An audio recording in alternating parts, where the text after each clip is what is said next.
ಅಂದ್ರೆ ಈ ಶ್ರಮ ಕಾರ್ಡ್ ಅನ್ನ ಮಾಡಿಸಿದ ಮೇಲೆ ನೀವು ಅದರಲ್ಲಿ ಏನಾದರೂ ಮಾಹಿತಿಗಳನ್ನ ಅಪ್ಡೇಟ್ ಮಾಡಬೇಕಂದ್ರೆ ಯಾವ ರೀತಿ ಆನ್ಲೈನ್ ನಲ್ಲಿ ಮಾಡಿ ಮತ್ತೆ ಅದನ್ನ ರೀಪ್ರಿಂಟ್ ಅನ್ನ ಯಾವ ರೀತಿ ಪಡೆಯೋದು ಅನ್ನೋದ್ರ ಬಗ್ಗೆ ಮಾಹಿತಿಯನ್ನ ತಿಳಿಸ್ಕೊಡ್ತೀನಿ.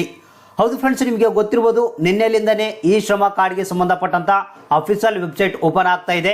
ಅಂದ್ರೆ ಬಹಳಷ್ಟು ಮಂದಿ ಏನ್ ಮಾಡಿರ್ತಾರೆ, ಈ ಶ್ರಮ ಕಾರ್ಡ್ ಅನ್ನ ಮಾಡಿಸ್ಬೇಕಂತ ಹೇಳಿ ಸರಿಯಾದ ಮಾಹಿತಿಗಳನ್ನ ಅಪ್ಡೇಟ್ ಮಾಡಿರೋದಿಲ್ಲ. ಅಂದ್ರೆ ಅವಸರದಲ್ಲಿ ಏನ್ ಮಾಡ್ತಾರೆ, ಮಾಹಿತಿಗಳನ್ನ ತಪ್ಪಾಗಿ ಎಂಟ್ರಿ ಮಾಡಿಬಿಟ್ಟಿರ್ತಾರೆ. ಅಂದ್ರೆ ಯಾವುದೇ ಒಂದು ಹೆಸರಾಗಿರ್ಬೋದು, ಮತ್ತೆ ಅದರಲ್ಲಿ ಬರುವಂತಹ ಗಂಡನ ಹೆಸರು, ತಂದೆ ಹೆಸರಾಗಿರ್ಬೋದು, ಮತ್ತೆ ಡೇಟ್ ಆಫ್ ಬರ್ತ್ ಆಗಿರ್ಬೋದು, ಅಡ್ರೆಸ್ ಆಗಿರ್ಬೋದು, ಅಥವಾ ಮೊಬೈಲ್ ನಂಬರ್ ಆಗಿರ್ಬೋದು, ಅಥವಾ ಏನ್ ಪರ್ಸನಲ್ ಡೀಟೇಲ್ಸ್ ಆಗಿರ್ಬೋದು, ಈ ರೀತಿ ಮಾಹಿತಿಗಳನ್ನ ಅಪ್ಡೇಟ್ ಮಾಡುವಂತ ಸಂದರ್ಭದಲ್ಲಿ ಏನಾಗಿರುತ್ತೆ, ರಾಂಗ್ ಆಗಿಬಿಟ್ಟಿರುತ್ತೆ. ಅಂತ ಒಂದು ಸಂದರ್ಭದಲ್ಲಿ ಯಾವ ರೀತಿ ನೀವು ಅದನ್ನ ಕರೆಕ್ಷನ್ ಮಾಡೋದು, ತಿದ್ದುಪಡಿ ಯಾವ ರೀತಿ ಮಾಡಿ ಮತ್ತೆ ಆ ಒಂದು ತಿದ್ದುಪಡಿ ಮಾಡಿರುವಂತಹ ಈ ಶ್ರಮ ಕಾರ್ಡ್ ಅನ್ನ ಮತ್ತೆ ಯಾವ ರೀತಿ ಡೌನ್ಲೋಡ್ ಮಾಡೋದು ಮತ್ತೆ ಪ್ರಿಂಟ್ಔಟ್ ಪಡೆಯೋದು ಅನ್ನೋದ್ರ ಬಗ್ಗೆ ಇವತ್ತಿನ ವಿಡಿಯೋದಲ್ಲಿ ಮಾಹಿತಿಯನ್ನ ತಿಳಿಸ್ಕೊಡ್ತಾ ಇದೀನಿ. ಅದಕ್ಕಿಂತ ಮುಂಚಿತವಾಗಿ ನೀವು ನಮ್ಮ ಚಾನಲ್ನ ಸಬ್ಸ್ಕ್ರೈಬ್ ಆಗಿಲ್ಲ ಅಂದ್ರೆ ಕೆಳಗಡೆ ರೆಡ್ ಬಟನ್ ಅಲ್ಲಿ ಸಬ್ಸ್ಕ್ರೈಬ್ ಅಂತ ಇರುತ್ತೆ, ಅದ್ರ ಮೇಲೆ ಕ್ಲಿಕ್ ಮಾಡಿ, ನಂತರ ಬೆಲ್ ಐಕನ್ ಮೇಲೆ ಕ್ಲಿಕ್ ಮಾಡಿ ಅಲ್ಲಿ ಆಲ್ ನೋಟಿಫಿಕೇಶನ್ ಅಂತ ಸೆಲೆಕ್ಟ್ ಮಾಡ್ಕೊಳ್ಳಿ. ಹಾಗೂ ಅದ್ರ ಜೊತೆಗೆ ನೀವು ಈ ಶ್ರಮ ಕಾರ್ಡ್ಗೆ ಯಾವ ರೀತಿ ಆನ್ಲೈನ್ ಮುಖಾಂತರ ಅರ್ಜಿ ಸಲ್ಲಿಸೋದು ಮತ್ತೆ ಅದರಿಂದ ಏನೆಲ್ಲ ಲಾಭಗಳಾಗುತ್ತೆ, ಈ ಶ್ರಮ ಕಾರ್ಡ್ ಅನ್ನ ಮಾಡಿಸಬೇಕಾದ್ರೆ ಏನೆಲ್ಲ ದಾಖಲಾತಿಗಳು ಬೇಕು ಅನ್ನೋದ್ರ ಬಗ್ಗೆ ಒಂದು ಸಪರೇಟ್ ಆದಂತ ವಿಡಿಯೋ ಮಾಡಿದ್ದೀನಿ. ಆ ವಿಡಿಯೋ ಲಿಂಕ್ ಕೆಳಗಡೆ ಡಿಸ್ಕ್ರಿಪ್ಷನ್ ಬಾಕ್ಸ್ ಅಲ್ಲಿ ಇರುತ್ತೆ, ಅಲ್ಲಿಂದ ನೀವು ಓಪನ್ ಮಾಡ್ಕೊಂಡು ಅದ್ರ ಬಗ್ಗೆ ಸಂಪೂರ್ಣವಾದಂಥ ಡೀಟೇಲ್ಸ್ ನ ನೀವು ತಿಳ್ಕೊಬಹುದು. ಹಾಗಾದ್ರೆ ಇವತ್ತಿನ ವಿಡಿಯೋದಲ್ಲಿ ಈ ಶ್ರಮ ಕಾರ್ಡ್ಗೆ ಸಂಬಂಧಪಟ್ಟಂತೆ ಅದರಲ್ಲಿನ ಮಾಹಿತಿಗಳನ್ನ ಅಪ್ಡೇಟ್ ಮಾಡೋದು ಯಾವ ರೀತಿ, ತಿದ್ದುಪಡಿ ಯಾವ ರೀತಿ ಮಾಡಿ ಅದನ್ನ ಮತ್ತೆ ಪ್ರಿಂಟ್ಔಟ್ ಪಡೆಯೋದು ಯಾವ ರೀತಿ ಅನ್ನೋದನ್ನ ಈಗ ನಾವು ನೋಡೋಣ. ಫ್ರೆಂಡ್ಸ್, ಮೊದಲಿಗೆ ನೀವು ಈ ಶ್ರಮ ಕಾರ್ಡ್ಗೆ ಸಂಬಂಧಪಟ್ಟಂತ ಅಫಿಷಿಯಲ್ ವೆಬ್ಸೈಟ್ ಅನ್ನ ಓಪನ್ ಮಾಡಬೇಕು. ಬಹಳಷ್ಟು ಮಂದಿ ನನಗೆ ಕಮೆಂಟ್ಸ್ ಮಾಡ್ತಿರ್ತಾರೆ, ಏನು ಸರ್ ವೆಬ್ಸೈಟ್ ಓಪನ್ ಆಗ್ತಾ ಇಲ್ಲ ಅಂತ. ಓಪನ್ ಆಗುತ್ತೆ ನಿಮಗೆ. ಒಂದ್ ವೇಳೆ ಜಲ್ದಿ ಓಪನ್ ಆಗಿಲ್ಲ ಅಂತಂದ್ರೆ ಮೇಲ್ಗಡೆ ರಿಫ್ರೆಶ್ ಬಟನ್ ಇರುತ್ತೆ, ರಿಫ್ರೆಶ್ ಬಟನ್ ಮೇಲೆ ಕ್ಲಿಕ್ ಮಾಡಿ ಓಪನ್ ಮಾಡಿದ್ರೆ ಅದು ಡೆಫಿನೆಟ್ಲಿ ಆಗಿ ಓಪನ್ ಆಗುತ್ತೆ. ನೀವು ಓಪನ್ ಮಾಡಿದ್ಮೇಲೆ ಇಲ್ಲಿ ನೋಡ್ತಿರ್ಬೋದು, ನಿಮಗೆ ರೈಟ್ ಸೈಡ್ಗೆ ರಿಜಿಸ್ಟರ್ ಆನ್ ಇ ಶ್ರಮ ಅಂತ ಒಂದು ಆಪ್ಷನ್ ಕಾಣುತ್ತೆ.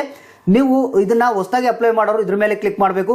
ಇಲ್ಲಾಂದ್ರೆ ಅದ್ರ ಕೆಳಗಡೆ ನೋಡ್ತಿರ್ಬೋದು ಆಲ್ರೆಡಿ ರಿಜಿಸ್ಟರ್ಡ್ ಅಂತ ಒಂದು ಆಪ್ಷನ್ ಕಾಣುತ್ತೆ. ಅದ್ರ ಮುಂದ್ಗಡೆ ಅಪ್ಡೇಟ್ ಅಂತ ಒಂದು ಆಪ್ಷನ್ ಇದೆ ನೋಡ್ತಿರ್ಬೋದು ಫ್ರೆಂಡ್ಸ್. ನೀವು ಈ ಒಂದು ಅಪ್ಡೇಟ್ ಮೇಲೆ ನೀವು ಕ್ಲಿಕ್ ಮಾಡಬೇಕು. ಅಂದ್ರೆ ನೀವು ತಪ್ಪದಂತ ಮಾಹಿತಿಗಳನ್ನ ನೀವು ಅಪ್ಡೇಟ್ ಮಾಡ್ಬೇಕಂದ್ರೆ ಆ ಒಂದು ಅಪ್ಡೇಟ್ ಆಪ್ಷನ್ಗೆ ನೀವು ಹೋಗ್ಬೇಕು.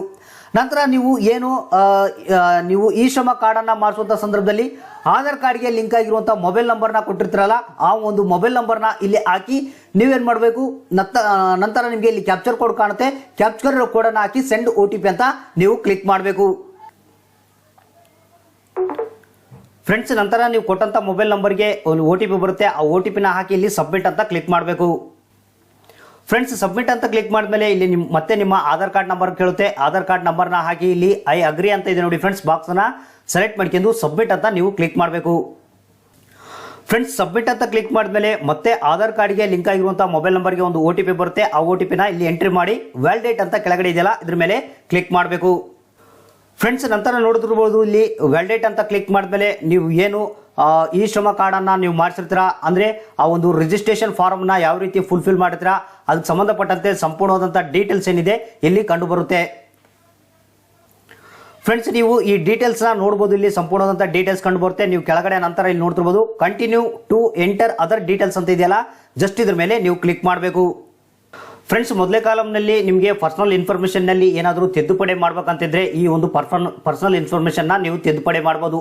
ಅಂದ್ರೆ ಇಲ್ಲಿ ಮೊಬೈಲ್ ನಂಬರು, ಇಮೇಲ್ ID, ಮತ್ತೆ ನೀವು ಮ್ಯಾರಿಡ್ ಸ್ಟೇಟಸ್, ಮ್ಯಾರಿಡಾ ಅನ್ಮ್ಯಾರಿಡಾ, ತಂದೆ ಹೆಸರು, ನಿಮ್ಮ ಕ್ಯಾಟಗರಿ, ಇದರಲ್ಲಿ ಏನಾದರೂ ರಾಂಗ್ ಆಗಿತ್ತಪ್ಪ ಅಂತಂದ್ರೆ ನೀವು ಇದನ್ನ ಚೇಂಜಸ್ ಅನ್ನ ಮಾಡಬಹುದು. ನಂತರ ಇಲ್ಲ ನಿಮಗೆ ಈ ಕಾಲಂನಲ್ಲಿ ಚೇಂಜಸ್ ಮಾಡೋಂಗಿಲ್ಲ, ಅಡ್ರೆಸ್ ನಲ್ಲಿ ಚೇಂಜ್ ಮಾಡಬೇಕಾಗಿತ್ತಂದ್ರೆ ಇಲ್ಲಿ ಎರಡನೇ ಕಾಲಂ ನೋಡ್ತಿರ್ಬೋದು, ನಿಮಗೆ ಇಲ್ಲಿ ಸೇವ್ ಅಂಡ್ ಕಂಟಿನ್ಯೂ ಅಂತ ಕ್ಲಿಕ್ ಮಾಡಿ. ಫ್ರೆಂಡ್ಸ್, ನಂತರ ನಿಮಗೆ ಅಡ್ರೆಸ್ ಕಾಲಂನಲ್ಲಿ ಏನಾದರೂ ಚೇಂಜಸ್ ಅನ್ನ ಮಾಡ್ಬೇಕಂತಿದ್ರೆ, ಅಡ್ರೆಸ್ ನಲ್ಲಿ ಏನಾದರೂ ಮಾಹಿತಿ ರಾಂಗ್ ಆಗಿ ನೀವು ಅಪ್ಡೇಟ್ ಮಾಡಿದ್ರೆ ಅದನ್ನು ಕೂಡ ಅಡ್ರೆಸ್ ಕಾಲಂನಲ್ಲಿ ನೀವು ಇಲ್ಲಿ ಸೇಮ್ ಆಗಿ ನೀವು ಟೈಪ್ ಮಾಡಿ ಅದನ್ನ ಚೇಂಜಸ್ ಅನ್ನ ಮಾಡಬಹುದು.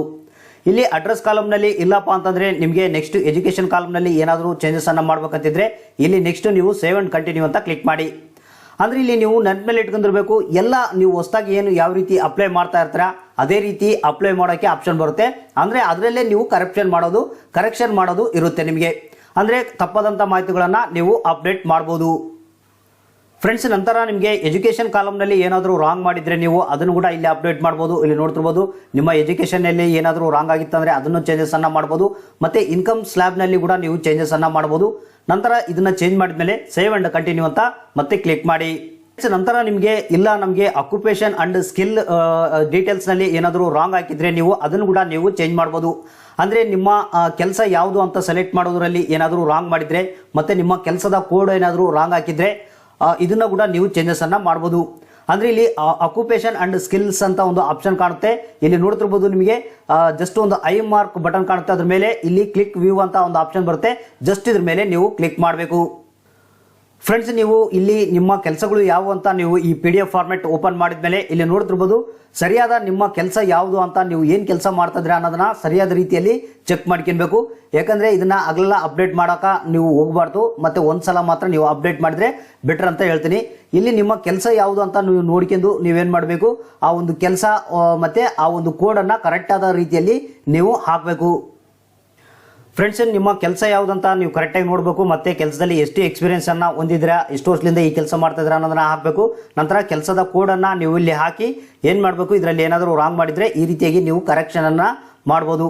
ನಂತರ ಇಲ್ಲಿ ಈ ಕಾಲಮ್ ನಲ್ಲಿ ಇಲ್ಲ ನಿಮಗೆ ಬ್ಯಾಂಕ್ ಡೀಟೇಲ್ಸ್ ನಲ್ಲಿ ಏನಾದರೂ ರಾಂಗ್ ಆಗಿತ್ತಂದ್ರೆ ಇಲ್ಲಿ ಸೇವ್ ಅಂಡ್ ಕಂಟಿನ್ಯೂ ಅಂತ ಕ್ಲಿಕ್ ಮಾಡಿ. ಫ್ರೆಂಡ್ಸ್, ನಂತರ ನಿಮಗೆ ಬ್ಯಾಂಕ್ ಡೀಟೇಲ್ಸ್ ನಲ್ಲಿ ಏನಾದರೂ ಅಕೌಂಟ್ ನಂಬರು ಅಥವಾ IFSC ಕೋಡ್ ನಂಬರ್ ಆಗಿರ್ಬೋದು, ಹೆಸರು ಡೀಟೇಲ್ಸ್ ಆಗಿರ್ಬೋದು, ಇವೇನಾದರೂ ರಾಂಗ್ ಮಾಡಿದ್ರೆ ಅದರಲ್ಲಿ ಕೂಡ ನೀವು ಬ್ಯಾಂಕ್ ಡೀಟೇಲ್ಸ್ ನಲ್ಲಿ ಕೂಡ ನೀವು ಚೇಂಜಸ್ ಅನ್ನ ಮಾಡಿಕೊಳ್ಬಹುದು. ಫ್ರೆಂಡ್ಸ್, ನಂತರ ನಿಮಗೆ ಫೈನಲ್ ಆಗಿ ಇಲ್ಲಿ ನೋಡ್ತಿರ್ಬೋದು ನೀವು ಕರೆಕ್ಷನ್ ಮಾಡಿದ್ಮೇಲೆ ಈ ರೀತಿಯಾಗಿ ಮತ್ತೆ ಒಂದು ಪ್ರಿಂಟ್ಔಟ್ ತಗೊಳ್ಳೋಕೆ ಆಪ್ಷನ್ ಬರುತ್ತೆ. ಅಂದ್ರೆ ನೀವು ಯಾವ ರೀತಿಯ ಮಾಹಿತಿಗಳನ್ನ ತಿದ್ದುಪಡಿ ಮಾಡಿರ್ತೀರಾ ಅಥವಾ ಅಪ್ಡೇಟ್ ಮಾಡಿರ್ತೀರಾ ಅದನ್ನ ಒಂದು ಬೇಕಾದ್ರೆ ಪ್ರಿಂಟ್ ಕೂಡ ನೀವು ಇಲ್ಲಿ ಪ್ರಿಂಟ್ ಅಂತಿದೆ, ಆ ಒಂದು ಪ್ರಿಂಟ್ ಕಾಪಿಯನ್ನ ತಗೊಳ್ಬಹುದು.